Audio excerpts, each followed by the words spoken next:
Whenever I travel, I carry a little metal box of Altoid mints because after a 4-hour, 7 a.m. flight, everyone has bad breath. So, almost anyone is willing to take the mint from the Muslim on the airplane. And I know I've been successful when my neighbor turns and asks, "So, what's your name?" You see, even if there was an elephant in the room, I'm still the elephant in the room. Yeah, when an elephant offers you mints on an airplane, I'm fully aware that it's not always easy to accept. So when the courageously curious do pop the "what's your name" question, I try to make it worth their while. My name is Amal. It means hope in Arabic. Most days, my name is waitress at my family's Damascus restaurant, full-time university student, and then some, pre-law, world traveler, 11 countries. My name is I've performed poetry in 8 of those countries. International spoken word poet, unapologetic Muslim woman, Syrian, American, hijabi, activist, social justice advocate. My name is writer, teacher, Colorado-born, mile-high baby. But at the airport, my name is random search.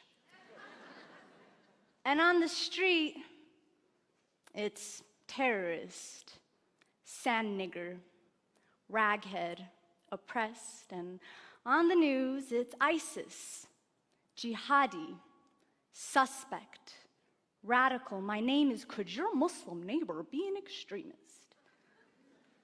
My mama, who wears the hijab, the Islamic headdress, is often referred to as go back to your country. But she's from Iowa. And her nickname is Lisa Pizza. And it does not take more than a couple questions to figure out that her country is the Council Bluffs cornfields. But how would someone know this without asking? They say the shortest distance between two people is a story. Well, I elaborate on that to say that the greatest distance you can travel in the shortest amount of time is by asking someone their name. The way we name ourselves is a reflection of who we are. Our declarations, family histories, the things we believe, the morals we abide by, our homes, cultures, transformations, like a Muhammad turned Mo or a Lisa Pizza turned Iman. And how we name others and how, if we allow others to name themselves, is a reflection of our own declarations, of our courage and our fear.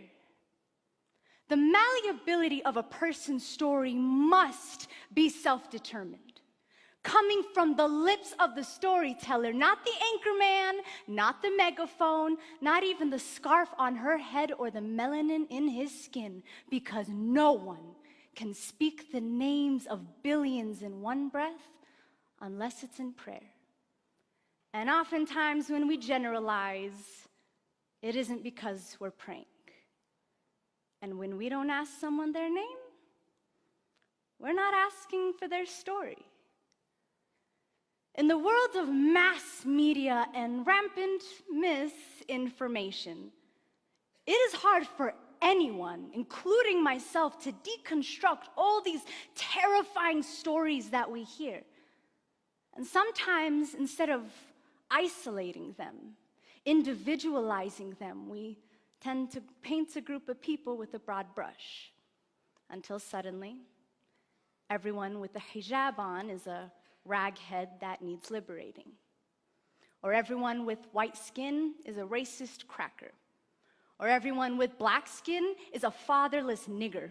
Or everybody who looks like my father is gonna blow up the airplane. Or if the killer had a light complexion, he's just a mentally fragile lone wolf. And we come to this point where we feel like we don't even need to ask people their names because we already gave it to them. In Europe right now, a monumental name change is taking place that has completely transformed a humanitarian responsibility. Countries are deporting refugees. But when you watch news coverage, these refugees are being referred to as migrants. Because let's face it, deporting migrants sounds way more reasonable than deporting individuals who have been forced to flee their country because of persecution, war, and violence. The United Nations definition of refugee.